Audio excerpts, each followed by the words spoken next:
So thank you all very much for coming.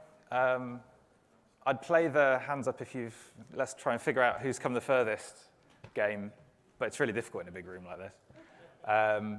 Yeah, this is the tips and tricks for creating beautiful reports in Power BI Desktop session. My name is Will Thompson. I'm one of the program managers on the Power BI Desktop team. Hands up, how many of you were here at last year's conference? I haven't asked this in any of the other sessions yet. Wow, it's actually not as many as I thought. OK, so that's really good, because it means that this is a repeat of the session that I did last year.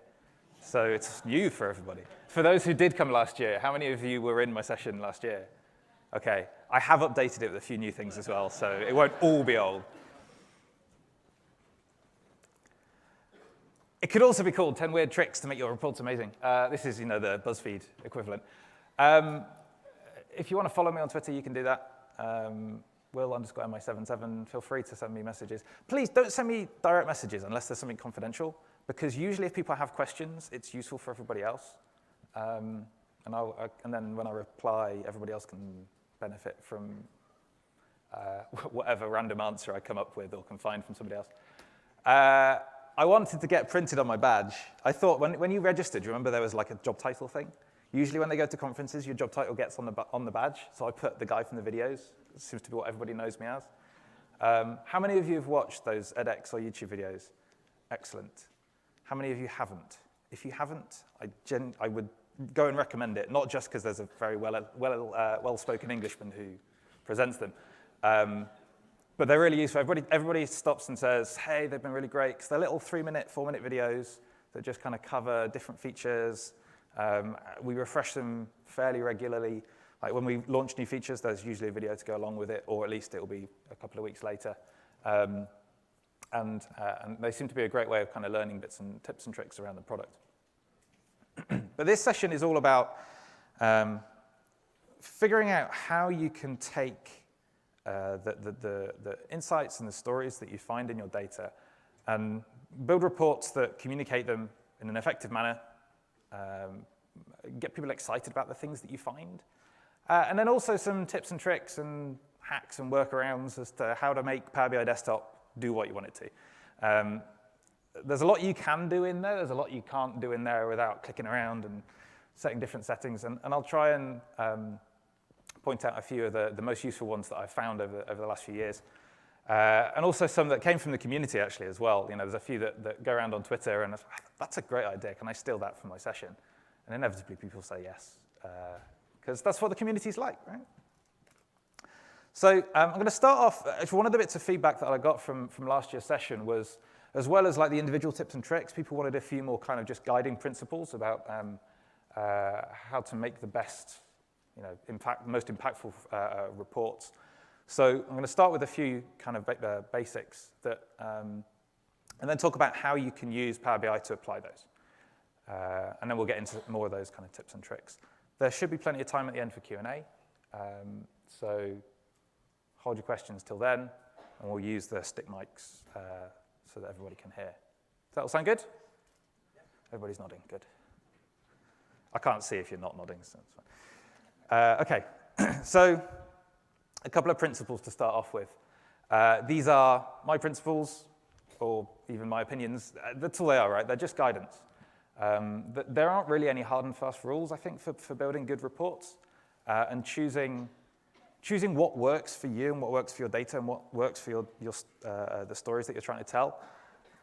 It's partly a matter of personal opinion, partly a matter of the preference of your audience, and partly applying some of the science and art that's kind of generally accepted. So bear in mind that these are rules there to be broken, or whatever have you. We were talking recently, it's review time at Microsoft as well. And I was talking recently to some of my friends about how do you, when you're telling your manager what you've been doing over the last year and why you should get a bonus or promotion or whatever, actually the important thing is putting that in a format that your boss can then go and tell their boss, because it's usually them who make the decisions about where promos are. So think about that. If this is a story that you're trying to create to tell one audience, what are they going to do with it? Are they going to make the decisions themselves, or are they going to go and repeat that and tell it to other people? And how should they be doing that? It's very meta, but something worth bearing in mind.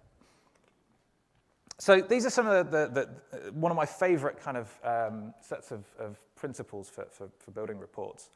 I see a few of you with phones out. Feel free to take pictures, but the slides will be available afterwards. Don't feel you have to. And don't worry about scribbling any notes or anything. Yeah, you can get all that stuff afterwards. And there's recordings as well. We've already got the recordings up from yesterday. It's amazing. That's great. So yeah, everything from today will be up as well, so you can watch these at your leisure. So I learned about this recently in prepping for some other sessions, and it really kind of struck home about the way that we perceive visuals and things that get presented. And there's three big areas to it. One is iconic memory, and this is kind of your first reaction when you see something. Something like 99% of the information that your brain takes in gets thrown away immediately. You know, you think about all of the sea of faces that I can see here and all the noise that's going on when you're walking down the street. We ignore the vast majority of it.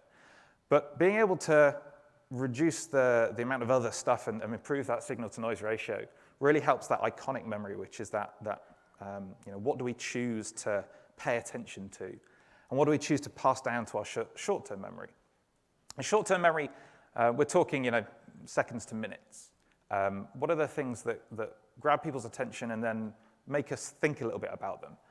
And as you transition into long-term memory, it's how do we process that information that's come through our short-term memory and actually start thinking, you know, what's important here? What should I be paying attention to? What should I be taking away? And what can I infer from that? And how can I think about those sights or sounds or whatever it is that I'm seeing? And really, sort of through these, there are three things that I always try and keep in mind. One is about minimizing the amount of distraction.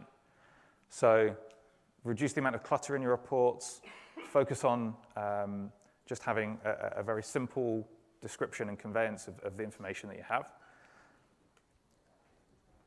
Grouping things and creating patterns in your reports is a great way to spark that kind of short-term memory. Humans are very, very good at identifying similarities and differences between things. We're not very good at judging like precise angles, for example. Don't get me started on pie charts. But putting things together that make sense together, separating things that are different, you know, it's just a simple principles that if you start thinking about will improve those reports. And then for things to really stick, for things to be what you remember when you leave the door, tell a story. I'm not that great at doing this when I'm doing these sort of sessions, particularly because I've just got a ton of information that I want to share with everybody because I think it's interesting and I'm excited about it. But if you can have kind of a beginning, a middle, and an end, or if you can help people find the insights and help people understand the insights that you found in your data through a story, it's much more likely to be lodged in people's brains. And, you know, typical ways of doing that: start with something funny. I always try and lighten things and start with a joke. It may be hard to do that if you're looking through your financial data or whatever. Maybe there'll be something funny, I don't know. But at least you can try and do that in your reports, make them a little lighthearted perhaps. And then highlighting those kind of salient points and even labeling them, you know, make a real statement about them, really highlight them with the tools that you've got available. If you remember Kim's keynote yesterday, she had a report with quite a few charts on it and a table at the bottom that had, and she put a little box around the top 2 lines in the table to really highlight, hey, these are the superhero movies, and what's Wonder Woman gonna do to change the fortunes of the superhero franchises. That was a really great way of kind of pulling out those key points in that narrative that she was telling. So, a few principles. Here's a great example of minimizing those distractions. There's tons of stuff on this report. Well, I say a great example, it's a bad example, but it's a good one to exemplify minimizing distractions. 3D pie charts and overlapping text and headings and blah, blah, blah, and legends with extraneous borders around them and funny little filters floating off in the top right-hand corner. There's a lot on there to take in. And your iconic memory has to process and say, oh, hang on, I've got loads of things going on here. What are the bits that I've got to pay attention to and pass down to our short-term memory? So minimizing that stuff will really, really help. And your choice of charts, your choice of colors, your choice of borders and the like will have an impact there. How many of you have heard of the Gestalt principles? Not too many, actually, okay. These are really interesting to go and look up. This is very much about the science of perception, the way that we look at shapes or visuals on a report or on a chart or any graphic and make sense of them. So the first one in the top left, proximity and similarity. This is about kind of an inherent understanding that humans have that things that are put next to each other and things that are similar, I'll probably ask it, things that are put next to each other are similar. So being able to separate a bunch of bars here by a line, things above the line mean something, things below the line mean something. There's some grouping going on there. In the middle top there, continuity. Here's three line charts. I bet everybody's thinking, I wonder what's happening as you go left to right. There's no indication here, or rather, there's a small axis along the bottom. You probably can't see it from the back. But there's a time axis along there. But there's this assumption that everybody tends to make that, well, they've all got the same axis. So making sure these things are lined up means that people have this natural kind of affinity to say, okay, well, as I go along all three of those charts, I'm moving the same direction along that axis. So use that to your advantage. For example, here, I turned off the axis labels for the top two because you don't really need them. Kind of redundant, given the bottom one has that. Everybody else just makes that assumption that it's the same axis for the others. If that's the case, great. If it's not, don't turn it off. All right, so figure and ground. The figure and ground principle says that there are, when you're looking at these shapes, you'll see something that you kind of see as the information and something as the background. This is very heavily used in cartography. Think of a map. What color's the land? What color's the sea? 99% of the time, it will be white and then blue for the sea, or there'll be white for the land and some other color for the sea. Sometimes it's gray. But there's a set of fairly well understood kind of principles for the way that we interpret the thing that I'm supposed to be looking at and the background. And think about that when you're building your reports as well. How can I highlight the things that I should be paying attention to, i.e. the figure? And how should I diminish the stuff behind? And it's not always make the thing that's interesting brightly colored and then the stuff that's not muted. Sometimes actually the other way works around as well, or the other way around works as well. For the bottom two, enclosing things. If I draw a box around stuff, people will think, well, they're related. Yep, that's why there's a box around them. Again, use that to your advantage. If you've got different things that you want to show on the same page, drawing simple shapes around them can make a big difference. And the bottom left, that's actually an example from one of our internal teams at Microsoft. They've chosen a layout in their dashboards that help people understand what's the most important stuff I should be looking at, and how do I read that dashboard, in this case, from left to right. They've got those arrows kind of going along the top. Maybe I should zoom in. Might be a little easier to see. Oh, why can't I zoom right at the bottom? Can I do this? There we go. Sorry, that probably made you all feel seasick doing all that zooming. It's terrible, isn't it? So those arrows along the top are designed to say, these are the most important things, and everything in this first column represents something that's described in the top of that arrow. And then as you move across from left to right, bearing in mind that we're an American company and everybody reads left to right here, or the vast majority of people read left to right here, maybe different in your organizations. As you move across the screen there, you've got different metrics aligned into those different columns. But people have this understanding that, hey, there's this continuity as I move from left to right. And then you'll see each row has the same metric kind of sliced in different ways. So we're using a little gauge for the top one. Then there's a little area chart, line chart, and everything. So there's this continuity going across the rows that helps just make sure people understand no matter what I'm looking at, I know the context in terms of the row and the column that I'm looking at. They've used a little bit of color as well to help distinguish those things. So they've put a lot of thought into that dashboard. I think it's a really good example.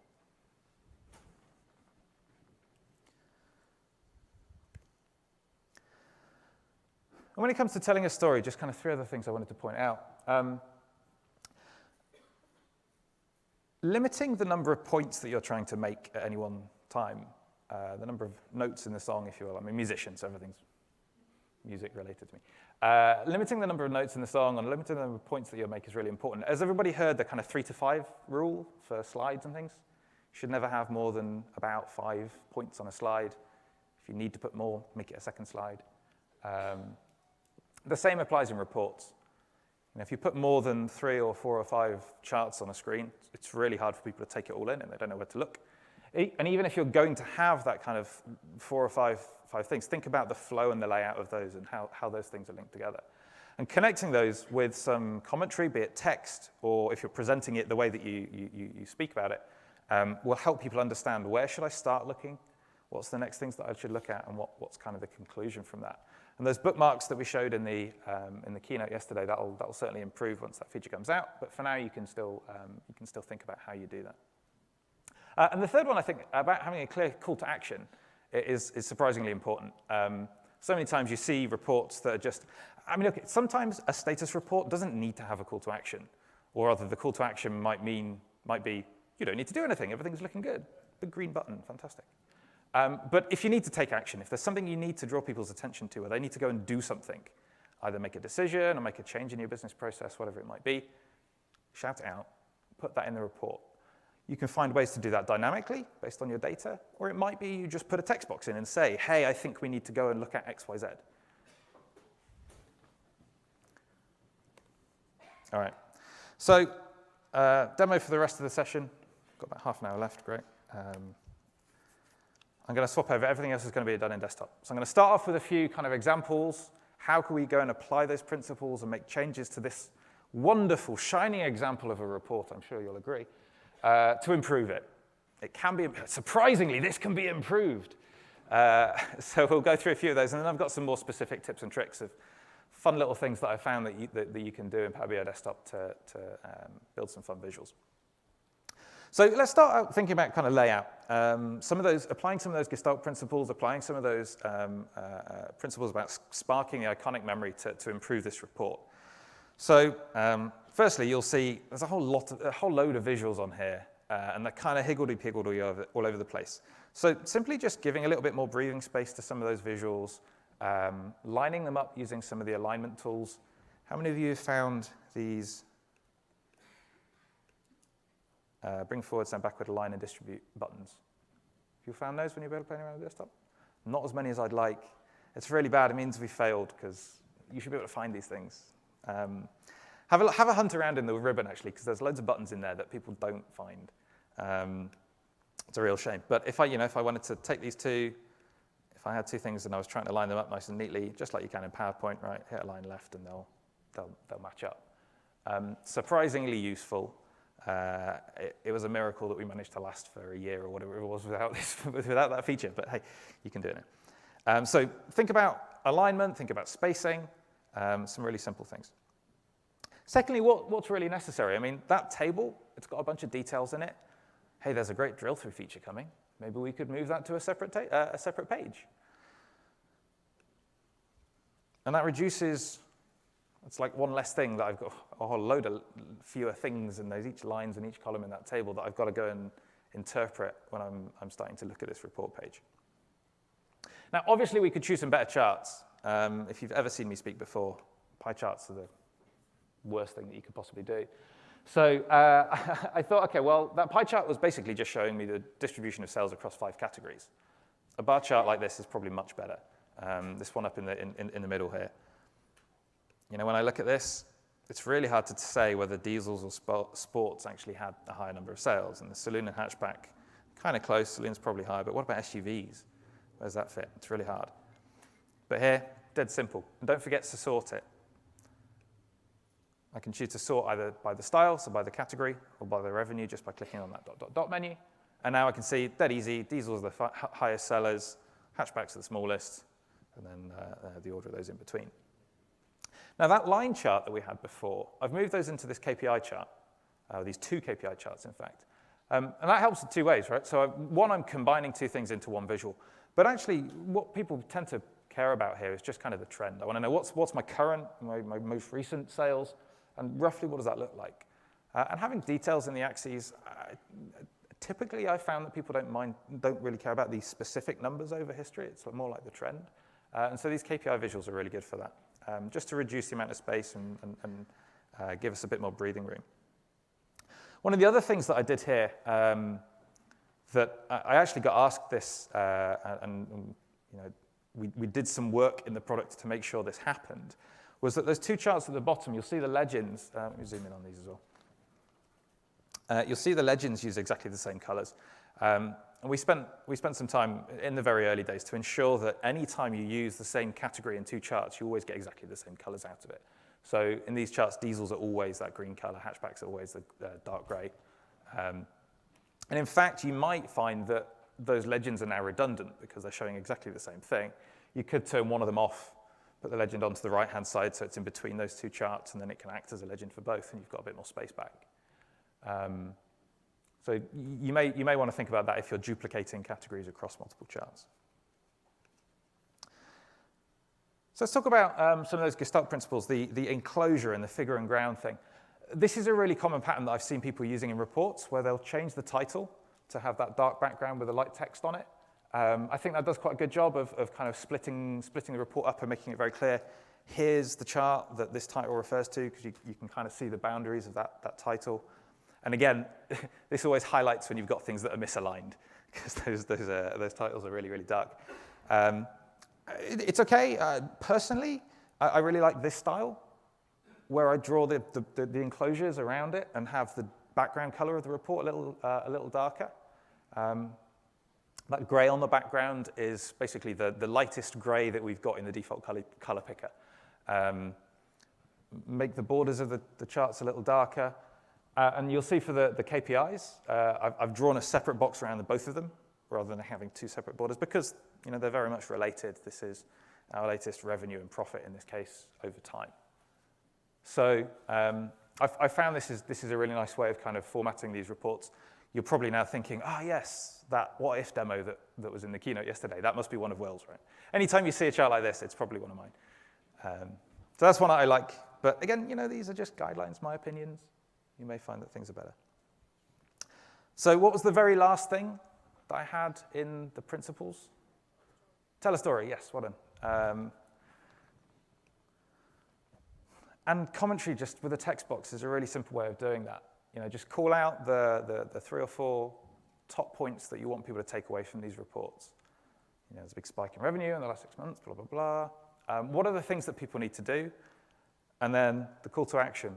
What should we do about that? Evaluate bringing an efficient city-focused saloon to market, or whatever. Just made up some stuff based on the data here. But think about, how can I convey that message? Can I just do it by laying stuff out on a report? Should I do this through tooltips? Should I do this through those bookmarks and highlight different bits that are interesting? Whatever works for you. So hopefully you'll all agree. Does that look better than that first thing that we had? Does anybody disagree? You don't have to say no. I'd love to hear. If you disagree, come up and we'll have a conversation about it later, because I'm always interested in other people's opinions about these. Okay, so let's jump into some specific kind of tips and tricks. How many of you have grabbed a field out of your model, like a day field like this, drag it onto a chart, and you suddenly discover that Friday's the first day of the week, and Monday's the second day of the week? Stick your hands up. Yeah. We should probably do this by default. We should probably find some magic way of doing this for you. The challenge is that, sometimes it's mun, chu, wed, thu, sometimes it'll be in a foreign language. It's kind of difficult for us to understand that. But it's very easy to fix it. So we have this kind of sort by feature. So find the field that is being incorrectly sorted. So in this case, I've got a day field. And make sure and you'll need a second field in your model that determines the order. So if we look at the actual table behind this, we've just got something that says, for Monday, the sort order is 1, Tuesday 2, et cetera, et cetera. So 1, 2, 3, 4, 5, 6, 7 for each day of the week. I'm from the UK, so Monday is the first day of the week, not Sunday. It's the hardest thing moving from the UK to the US, dealing with dates and things like first day of the week. Yeah, just hard in general, right? Dealing with what day the first day of the week was, et cetera. So find the field that you're interested in, come up to the modeling tab, and there's this sort by column option. So just under here, you'll find a sort by column. And then you can choose the field that determines the order 1, 2, 3, 4, 5, 6, 7, and that'll update everywhere. So that'll affect everything. You just do it once, and anything that uses that field will use it. So whether it's filters or slicers or the visuals themselves, and now you'll see everything is appearing in the right order along the bottom. How many of you knew about that? Okay. Did anybody not know about that? Have I taught you something yet? Yes, great, good. Okay, here's another one, scatter charts. This stumps people quite regularly, and myself included. I remember struggling with this many times. Let's say I've got some data just like this in these two tables. So I've just got something that indicates, when I collected this sensor data about temperature, and then what the value was. It's like, great, I just want to do a scatter chart that shows me over time what was the temperature that I saw. So you drag them onto your scatter chart, and you get this. You just get one very lonely little circle right in the middle of your chart. Now, by default, if you look at the axes, maybe you'll see what's going on here. By default, Power BI is going to sum up all of those values. So in this case, you can see that the sum of the temperatures somewhere between 300 and 400, and the sum of the time periods along the bottom is about 28. And it's because by default, we will aggregate any of those numeric columns. So you need to say, okay, well, how do I want to group that data to split it out into different bubbles? And in this case, we want to split it out effectively by each row in that table. You need to have some field that identifies each of those rows. Otherwise, we're just going to try and group them. And you can do that in a few different ways. So in this case, I've got a row number field. Why can't I zoom on that? I can only zoom on half of my screen for some reason. I've got a row number field that I added that I've dropped into the details box, and that determines what bubbles you plot. So the values of this row number field, if I've got 7 different values in there, you'll see 7 bubbles in this chart. If I've got 1,000 different values in there, I'll see 1,000 different bubbles. And there's a few different ways you could add that. One of the easiest ways of doing it, in the query editor, when you're bringing in your data, there is a add column and then add index column. Can you see this? Yeah. There's this index column option. And when you add that, you can specify what number do you want it to start from and what do you want to increment it by. And then just as it's loading that data into Power BI Desktop, it'll just add 1, 2, 3, 4, 5, 6, 7 into each row. Really useful, really easy way of adding an index. So I did that here, and you just drag that one into details, and you'll get that nicely plotted scatter graph. So there's a few other cool things we could do with scatter charts. Have you seen visuals like this before? So we're plotting the hour of the day along the x-axis and the day of the week up the side. So I grabbed some data. This is real data from our Visual Studio instance for Power BI. And this is showing when check-ins were made by our developers. So you can see most people are kind of active between, what's this, kind of 9 o'clock in the morning and 9 o'clock at night. There's a few folks who stay up late and they're coding probably right up to a deadline. And who's this? Ignite. Oh, yeah, he actually works abroad. He works remotely. So this is probably just him checking stuff in whilst everybody else is asleep. But the way that we've done this, again, coming back to the query editor. Let me show you this one.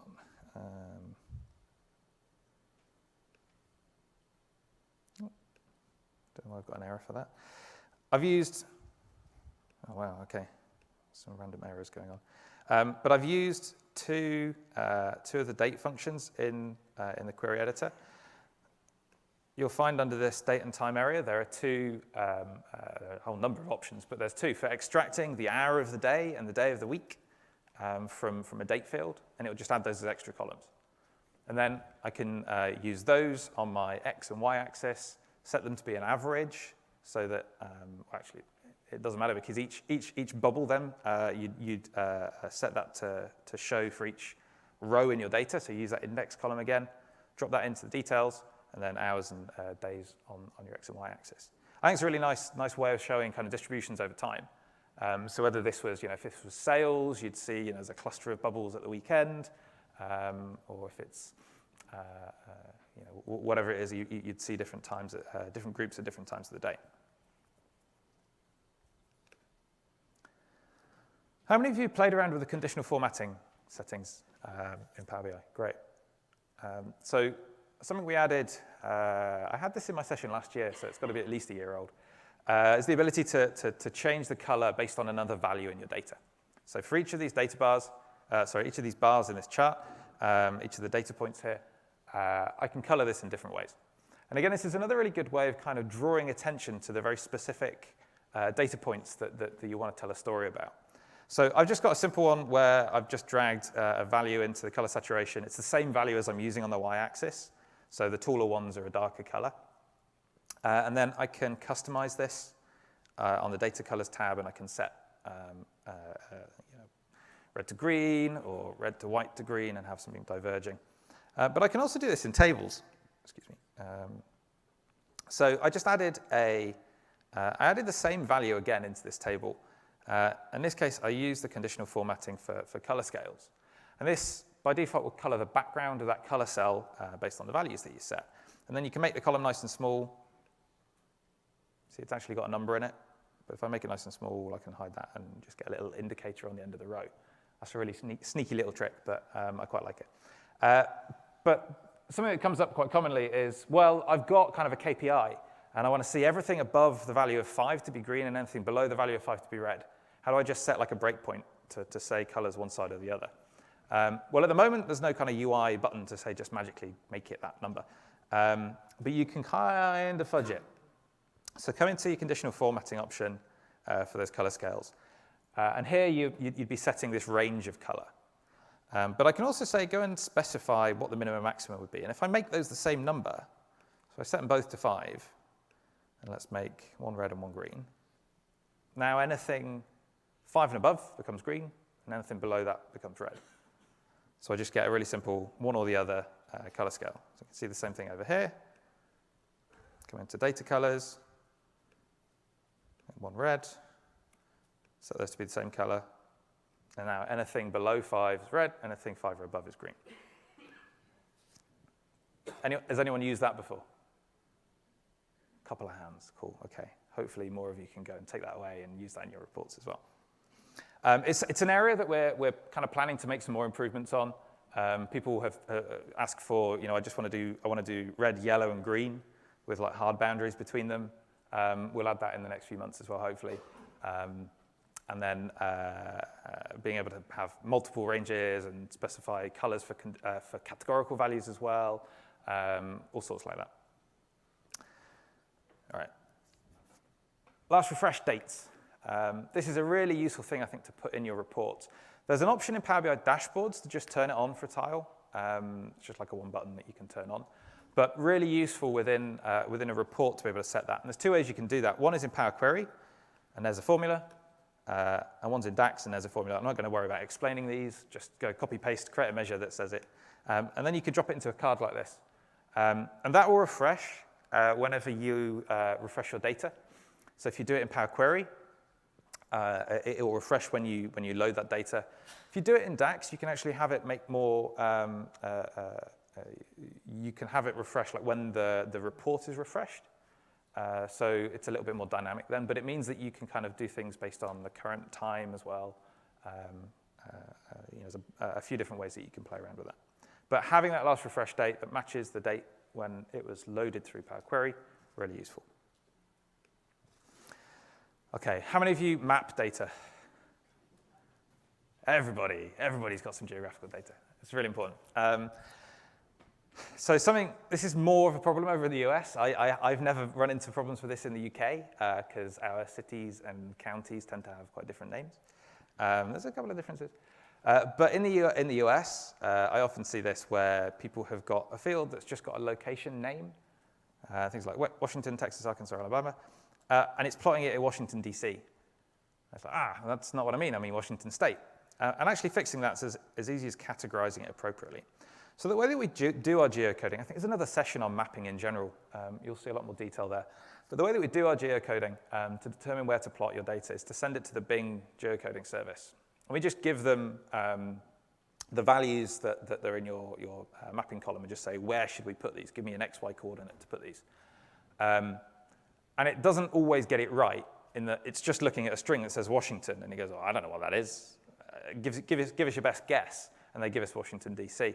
But But I can go and correct that a little bit. So if I go to my location field, on the modeling tab, there are these data category options. And I can specify here whether it's a city or a country or county or what have you. And if I tell it it is a state or province, it now knows. So we're sending that categorization along with the data up to the Bing service to say, hey, here's this thing called Washington. We know it's a state. Tell me where that should be. And it will put it in the right place. I used to have a hint in here for hierarchies on the maps as well. So if you were to drag your fields in, have multiple fields in the location for country, state, city, even like zip code or postal code, you could drill through them. And we actually fixed a bug recently that now sends all of that information all the time. So you previously, you'd drill down to a city, and it would put the city in the wrong place because it didn't know what state you'd previously been in. That works now. So you don't need to do any of the other tips and tricks that we had previously for it. So just dropping multiple things into the location bucket can help identify where these things should be. Anyone tried to make a chart like this before that highlights interesting outlying points in a particular color? This was, again, something that actually I think somebody internally asked on we've got a Yammer group for internal Power BI users, and somebody asked about it there. And we tried to do this in a few different ways, but we ended up creating a little outliers measure, or column rather, that just looked at what the value is and said, is it less than our target?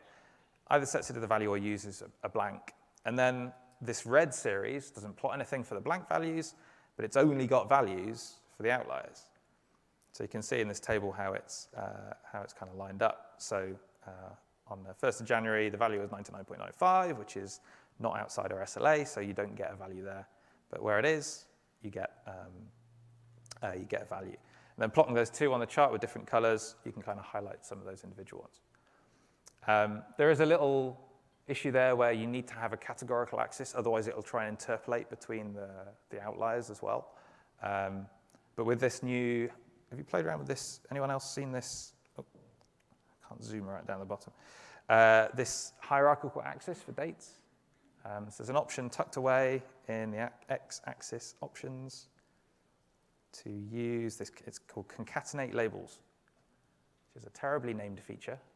But what it means is if I've got a hierarchy on this axis, like a date, don't repeat 2010 Q1 January, 1st of January, 2010 Q1 January, 2nd of January. Just show all of those other levels in the hierarchy once, and you get this quite nice layout for it.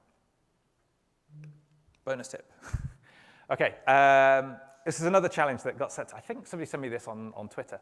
I want to be able to put in my legend the total for each series in the legend. So I have, so I've got the name of the style and then the total sales for that style. How do you do that? Well, you can write a little DAX formula for it that basically says go and calculate the sum of the revenue just for the current style. That's what this does. Yes, DAX is complicated. Go and rewatch my DAX 50 session and then go and watch, I think Chris did an intro to DAX. Go and watch Marco Russo's sessions. Does anybody know Marco and Alberto, the two Italian DAX masters? They're fantastic. That's the best place to go and learn DAX. So do that calculation, format it like this, and then drop it into the legend. So the actual legend column, wherever it's gone, just concatenates the style and that total number. Here's another little bonus thing. Has anyone ever used variables in their DAX expression? This var keyword. If you're writing complicated DAX, if you're like me, you want to try and decompose all these problems into smaller bits, solve them, and then recombine them later on. These vars are really useful for doing that. So I can, specify this figure out this big long calculation, just write it into this total var, and then use it to say, just concatenate it with the name of the style of the car that I'm looking at. It makes that final step so much more readable. I find it's a really good way of making your DAX expressions a bit more readable. Okay. Right, we're going to get into some more fun things now. I like Cookie Monster. Did you know you can put GIFs into your reports? I've seen people try this and go, oh, it doesn't work. It just makes a static image. Yeah, I kind of think this is a bug.